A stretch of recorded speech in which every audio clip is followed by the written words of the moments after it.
Ibihe byiza nshuti bakunzi bacu mudahwema kudukurikira umunsi ku munsi mu makuru n'ibiganiro bitandukanye tudahwema kugenda tubagezaho. Nanone rero tugarutse mu makuru ya politike na diplomasi, umutekano n'ibindi bijyanye nabyo ku butaka bwa Repubulika Iharanira Demokarasi ya Kongo. Ngira ngo mwabyumvishije mu by'ukuri abaturage ahangaha bariye Karungu. Ese ni biki byabaye? Gusa icyo nakubwira ahangaha ni muri Sud Kivu ibintu ntago byifashe neza, byahinduye isura. Banza wumve. Imbere y'abapolisi, imbere y'abayobozi, imbere rwose y'ibiro bikuru, imbere mu by'ukuri y'abakomeye cyane, abaturage bariye Karungu.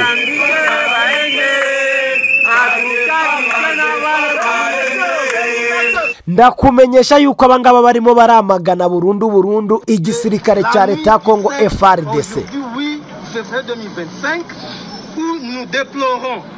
Ibi ngibi turaje tubigarukeho tukubwire ngo bimeze gute, biravaye birajyaye nibi. Have sigaho wikongera guhendwa ukundi kuko Amiruriyo Estate twaje nk'igisubizo kuri wifuza kugura ikibanza cyiza mu karere ka Bugesera, by'umwihariko mu murenge wa Mwogo, aho guhera ku mafaranga y'u Rwanda miliyoni 1,500,000 tuguye ikibanza cyiza ahantu heza watura ukaba witegeye ikibuga mpuzamahanga cy'indege cya Bugesera. Si ibyo gusa kandi Amiruriyo Estate tubafitiye amazu meza agurishwa ku giciro cyiza hano mu karere ka Bugesera. Akarusho utasanga handi nuko muri Amiruriyo Estate ku bakiriya bacu bamikora ringaniye tubafasha kwishyura mu byiciro. Akarusho Amiruriyo Estate dufasha abakiriya bacu kubona ibyangombwa byo kubaka n'iby'ubutaka, ndetse ababishaka tubafasha kubaka inzu bifuza badahenzwe kuko dufite abenjeniyeri bamenuje mu bijyanye n'ubwubatsi. Erega turi abanyamwuga. Amiruriyo Estate mwaduhamagara cyangwa mukatwandikira kuri WhatsApp ikurikira 0788 84 56 43 cyangwa 0753 54 76 506.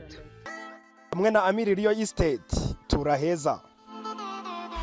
Iki byabaye Sud Kivu ibintu byahinduye isura nyuma y'uko intare za Sarambwe zikomeje kwataka ibice bitandukanye bya Repubulika Iharanira Demokarasi ya Kongo, by'umwihariko ibi bice byo muri Sud Kivu rero bishyira Bukavu cyangwa se ujya kwinjira Bukavu. Hano hari ibindi birimo birabera ahitwa Kabare, ujya kwinjira neza muri teritwari nako mu mujyi neza rwagati wa Bukavu. Umva ukuntu abaturage naho barimo batangara, ibintu byabayobeye, ibintu FARDC irimo byayoberanye, irimo irakora amahano. Njoo vale kabisa. Yesu. Ule fia wanangolewa vitu yote. Jogeza. Tutemeka petse jogeza. Jogeza huko. Atongeza. Ati zoominga. Ati reba. Ati reba amanukanye. Atamanukanye boro arayijyanye. Si ibyo gusa, abaturage n'ahangaha bameze nabi, barimo baracungira ku jisho igisirikare cya leta ya Kongo FARDC kiri mu mahano. Hano ndimo ndabona abasirikare ba FARDC burira imodoka, bayigiye no hejuru, imodoka ya minibus bayijya hejuru nka kwa kundi ujya ubona bapakira amamatera. Abasirikare bari hejuru, abandi barimo imbere, minibus bayuzuyemo. Ibi bintu birimo birabera hariya ku butaka bwa Kongo, ndakubwiza ukuri mwoka byaramwe. N'ibindi noneho tugiye kuva imuzi n'imuzinga ibyateye muri Sud Kivu byo nago bisanzwe, turabigarukaho mu buryo burambuye muri aka kanya. Icyo usabwa ni ukubana natwe 5/5. Kanda subscribe nimba ari ubwa mbere dukurikiye, ukande nzogera kandi kugira ngo ujye uhita ubonera amakuru ku gihe. Iyi ni Rwanda Iriz Media nk'ibisanzwe, tukugeza amakuru ya politike na diplomasi, umutekano n'ibindi bijyanye nabyo ku butaka bwa Repubulika Iharanira Demokarasi ya Kongo. Rero muri iyi minsi niho turimo turibanda. Si ibingibi byo muri Sud Kivu gusa turi bugarukeho, kubera yuko turababwira n'ubundi ubwo aho imirwano igeze. Gusa icyo nababwira mwoka byaramwe, Sud Kivu ibintu byahinduye isura. Kavumu isa turajya twumve ngo Total Tombe nare za Sarambwe nta kintu zirabitangazaho mu by'ukuri, ariko imirwano tuzi neza yuko imeze nabi, dore ko uwitwa Perezida Felix Antoine Tshisekedi Chilombo yarangije rwose kwigaragaza nk'umuntu udateze kuzubahiriza n'umunsi wa rimwe ibijyanye n'ibisabwa n'abaperezida n'ibyasabwe n'abaperezida ba EAC ndetse na SADC. si ibi gusa turi buvuge kuko turakubwira ko perezida wa repubulika iharanira demokarasi ya kongo n'ubundi ngo yanze ko perezida w'ubufaransa Emmanuel Macron amuhuza na perezida w'u Rwanda Paul Kagame. si ibi ngibi gusa tukubwira kubera ko turanakubwira uburyo ki His Excellency Paul Kagame ejo twategereje abantu twari turi kumwe kuri live bategereje yuko tubagezaho mu by'ukuri ijambo His Excellency Paul Kagame yagejeje ku bari bitabiriye iriya nama birangira tutari bagejejeho ariko ukuntu byagenze ahantu twari turimo dukurikira inama abanyamakuru bahise babasohora. Iyi nama yatangiye ku Karubanda batangira bayerekana nyine mu buryo bwo gutangira kwayo ngira ngo nari nabibabwiye kare. Musa Faki baramusohoye, uyu nguyu ni umuyobozi ukomeye cyane muri EU cyangwa se African Union, basohokanye mu by'ukuri n'abanyamakuru nabo bahise basohorwa. Inama ikomeza mu muhezo gusa His Excellency Paul Kagame nk'umuntu ufite ubushake bukomeye cyane mu gukemura ibi bibazo agisohoka yahise ashyira ubutumwa bukomeye cyane ku rukuta rwe rwa X. Turaza kubigarukaho ariko ibyo avuga bundi n'ubundi ni kwa kundi nyine atari pfana avuga ati Kongo rwose ntiteze kuzaducecekesha n'umunsi wa rimwe ati kandi ni iduteza umutekano muke. Ni His Excellency Paul Kagame rero aya magambo turayagarukaho mu by'ukuri ese ni ibiki bindi yarengejeho ese ni amagambo mu by'ukuri yateje ikihe gisubizo cyangwa se yazanye izihe ngaruka nziza cyangwa se imbi kuko harimo abatabyishimira kameme murabyumva. Byaba ari ibiki mu by'ukuri His Excellency bigaragara ko ibyo yavugaga n'ubundi ibyo yavuze mu nama ashobora kuba ari byo yaduhaye kuri X ntago Kinshasa izaducecekesha. Ubundi His Excellency Paul Kagame ubanza yashakaga kuri iriya nama mu by'ukuri yaba ku Karubanda cyangwa se nimba yabonabaye no mu muhezo. Ikigaragara nabyo guceceka bafite ibyo bakoze ibyo bagira gute barashaka kubishyira ku Karubanda nicyo kintu ubona kigezweho. Ngayo nguko rero reka tubane muri aya makuru ni minota mikeya cyane wowe gusa icyo usabwa nta kindi ni ukubana natwe muri iyo minota mikeya ubundi tukagira gutya rwose ntago tuba tugomba kubatindira tuba tugomba guhita tubasoreza. Turacyabararikira ibintu byinshi. Umutwe wa 23 hari ibyo watangaje mu kandi dushobora kuza kubiganiraho na mugenzi wanjye ku murongo wa telefone tukabisesengura tukababwira mu by'ukuri byose uko bimeze. Hari ibintu byinshi cyane byakomeje kugenda bicicikana. Emmanuel Sultan Makenga biravugwa yuko ari gutegurwa mu by'ukuri uburyo bushoboka bwose kugira ngo twirwaneho na M23 bahure ubundi batabare aba bantu bo muri Sud Kivu bakomeje kugira ibyago bikomeye cyane ndetse no guhungabanyirizwa umutekano mu buryo bumwe cyangwa ubundi. Ibi rero nibyo tugiye kugarukaho none ahangaha tubabwira cyase tumumvisha iyi situation iri muri Sud Kivu none ahangaha banza wumve ndababwira ngo byabereye barasaba iki.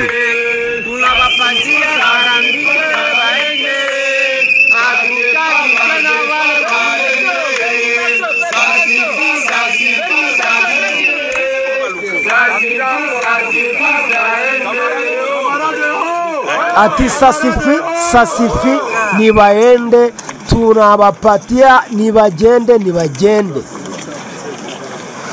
Aba ni abaturage baje guhura na guverineri w'intara ya Kivu y'Amajyepfo bitabiriye imyigaragambyo karahabutaka. Hari ibyo basaba.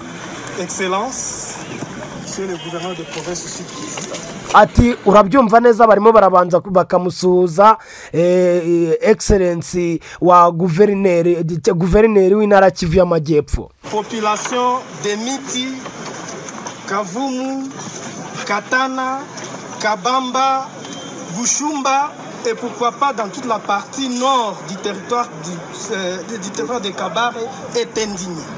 Ni abaturage bo muri Miti, bo muri Kavumu, bo muri Katana, abo muri teritwari zitandukanye ariko by'umwihariko teritwari ya Kabale. Reka tubyumve neza. Abahazi wenda kubera igifaransa mba natisanzuramo cyane abahazi barabyumva neza ukuntu bimeze. Utbatiki Kabamba, Bushumba, la population de Miti, abaturage ba Miti, Kavumu, abakavumu, Katana, abakatana, Kabamba, abakabamba, Bushumba, ahitwa Bushumba, et pourquoi pas dans toute la partie nord du territoire de Kabare. ati mbese ni nk'igice cyo hejuru cyose cya teritwari ya Kabare n'ahandi. Indigné parce que depuis un temps, les carnages ne fait que s'accentuer dans cette partie de notre province. Voilà pourquoi, au regard des images et au regard même du carnage qui a eu lieu la nuit du 7, aujourd'hui 8 février 2025, où nous déplorons bilan encore provisoire, 9 morts, 9 personnes tuées, et cela sans état-armement par certains éléments de nos forces armées, parce qu'il n'a pas un ennemi. Ati twebwe turimo turagaragaza ko turambiwe ibintu birimo biraba, menase y'abasirikare, abantu bamaze gupfa ari benshi cyane. Ati rero kuri uyu munsi rwose, ati turimo turamagana. Ni abaturage benshi cyane, ndumva amajwi none watangiye kujya kure kubera ko umuntu wari urimo afata aya majwi yari arimo azenguruka kugira ngo baze gufata. bose barakomera amashyi rimwe. Ikintu basaba baravuga ngo mu masaha 48 turasaba ko igisirikare cya leta ya Kongo FARDC, abambari bacyo b'abarundi ndetse na wazalendo baba bavuye muri ibi bice kubera yuko barimo baradungabanyiriza umutekano.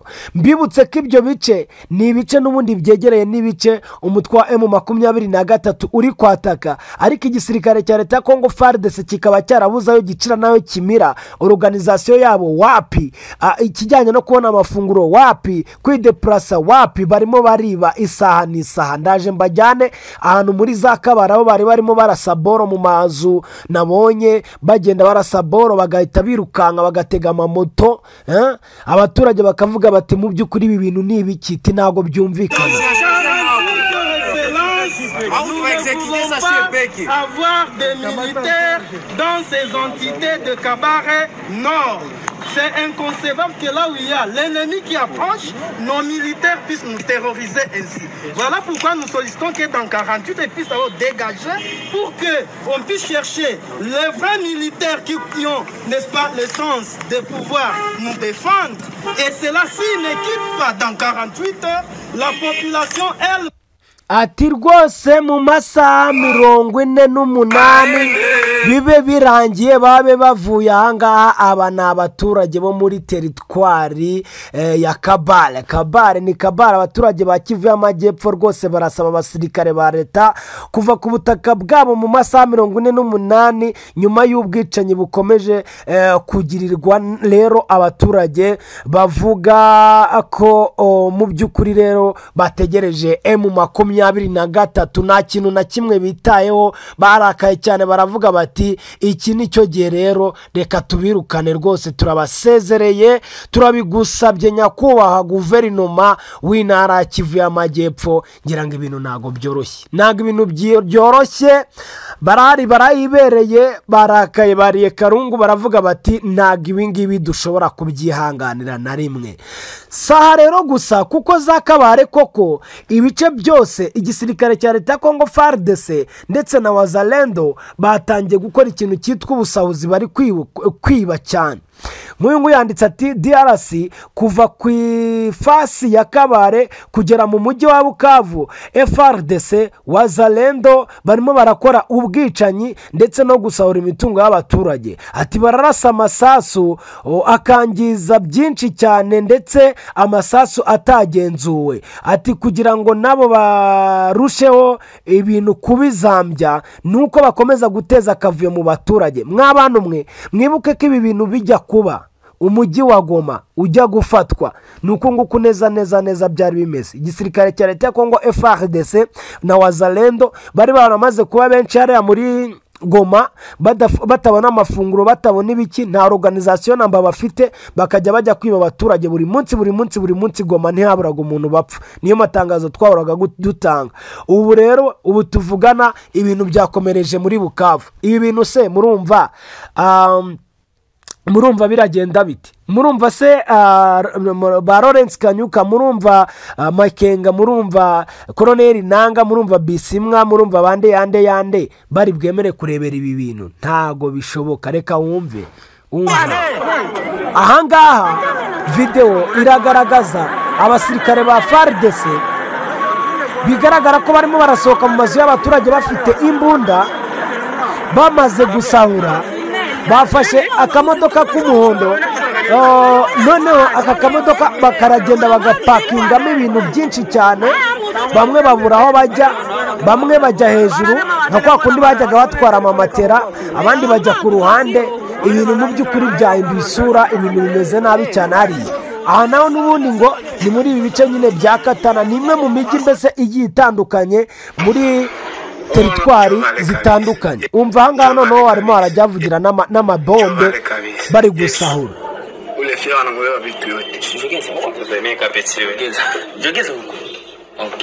Atongeza turebe ni video mbona irimo abasirikare babiri barimo baratega moto, basohotse mu nzu ya etaje, ubona yuko itaruzura neza ariko bigaragara yuko hasi habamo abantu, igice cyo hasi cyaruzuye.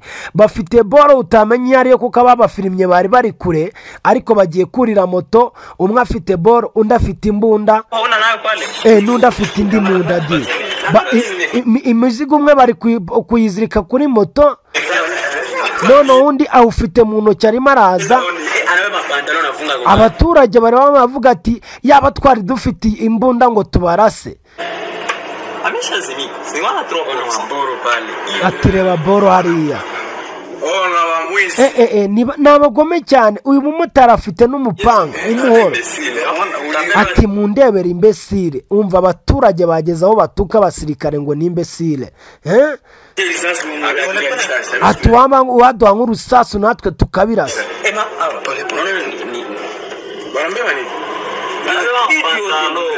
Ati waduha natwe kisasu. Ati baragiye kuri moto. Ati baragiye. Ati Yesu we. Rero murumva ko ibintu byakomeye Sud Kivu hashobora kuba hagiye kubaho ikintu cyitwa ubutabazi, kubera yuko intare za Sarambwe ntabwo ibi bintu bari buzirebere, ntabwo bari bubirebere, ntabwo bari butumwe abaturage bakomeza kugenda barira yo kwarika muri ubu buryo. Si ibingibi gusa rero, reka twigire ubwo mu makuru ya diplomasi na politike. Abantu benshi, harimo abantu batigeze bumva ibyo His Excellency mu by'ukuri yatangaje, gusa yabitangaje ku rukuta rwe rwa X kubera yuko ibindi byose byabereye mu muhezo. Ni Perezida wa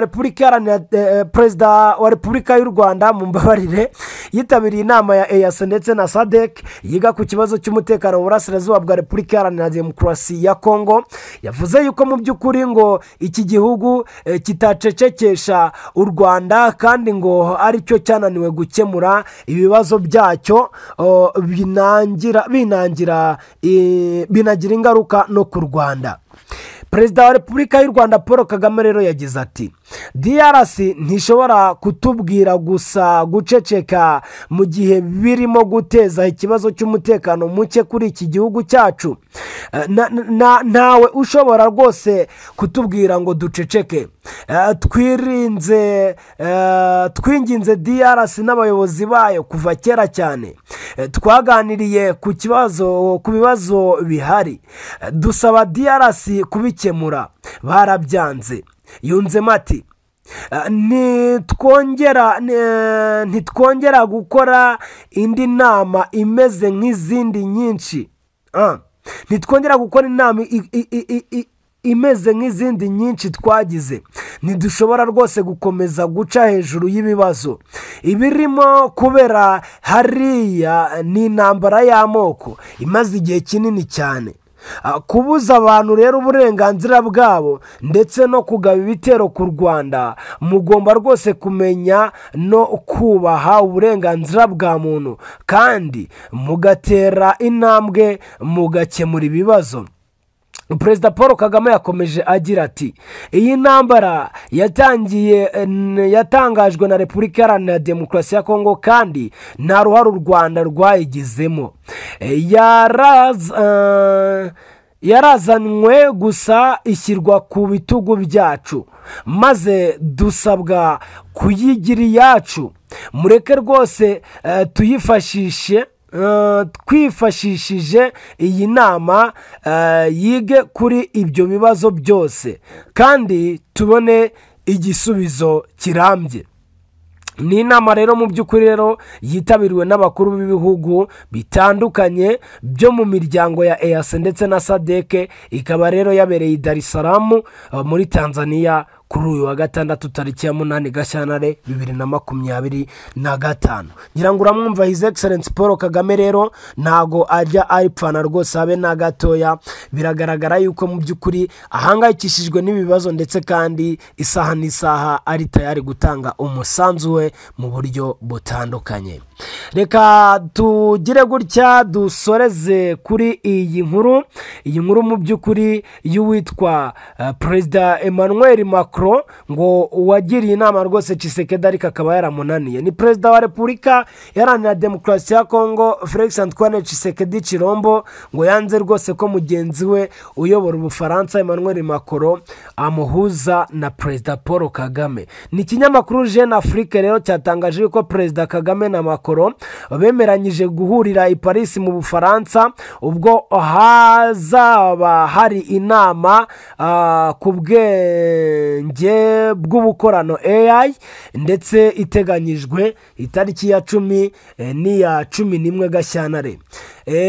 Cyasobanuye ko rero Perezida Macron yanasabye Tshisekedi rwose kwitabira inama kugira ngo azamuze na Perezida Kagame ariko ngo ntiyabimwemerera. Bivugwa ko rero Tshisekedi ngo adashaka kuva muri Repubulika Iharanira Demokarasi ya Kongo mu gihe umutekano mu burasirazuba bwa Repubulika Iharanira Demokarasi ya Kongo ugikomeje kuzamba. Muhuza mu biganiro bya Rwanda rero bihuza u Rwanda na Repubulika Iharanira Demokarasi ya Kongo Perezida Joel Lorenzo nawe kandi yasabwe kujya Paris kugira ngo azitabira ikiganiro cya Macron ndetse na Kagame na Tshisekedi, gusa ngo we yabyanze mu kinyabupfura. Lorenzo uyobora Angola akaba ndetse anitegura kuyobora umuryango wa Afurika yunze ubumwe EU tariki ya 16 Gashyantare 2025 yagaragaje yuko yifuza kubona Abanyafurika bikemurira ibibazo byabo bidasabye rero umuhuza wo hanze ya Afurika. Nubwo Tshisekedi rero ari gusiba inama zibera hanze ya Repubulika Iharanira Demokarasi ya Kongo, umubano wa Macron si mwiza, we na Macron si mwiza. Uyu munyekongo rero kandi yagaragaje uburakari bukabije cyane, yagaragaje uburakari bukomeye cyane muri Nzeri 2024 ubwo yasohokaga mu nama y'umuryango w'abibumbye bikoresha ibihugu bikoresha ururimi rw'igifaransa mbabarire, aziza Macron uko yanze rwose ngo kwamagana u Rwanda. Icyifuzo rero cyo kwamagana u Rwanda kikaba mu by'ukuri cyashingiraga ngo ku birego bya leta ya Repubulika Iharanira Demokarasi ya Kongo irushinza byo gufasha umutwe wa M23. Reka ngire gutya ngewe nanasoreza ahangaha rwose, gusa mbabwire yuko ibintu byo muri Repubulika Iharanira Demokarasi ya Kongo birakomeza kuzamba cyane, niyo mpamvu turimo turagenda tunabashakira amakuru cyane, kubera yuko uwitwa Makenga ndetse na Makanika bashobora kuza guhuza imbaraga ibi bintu byo muri Sud Kivu mbere na mbere bakabanza bakabishyira ku murongo kubera yuko byarushijeho kuzamba. Ibihe byiza rero, komeza ubane natwe 5 kuri 5 ubundi Imana ikomeze kukurinda uhahe uronke.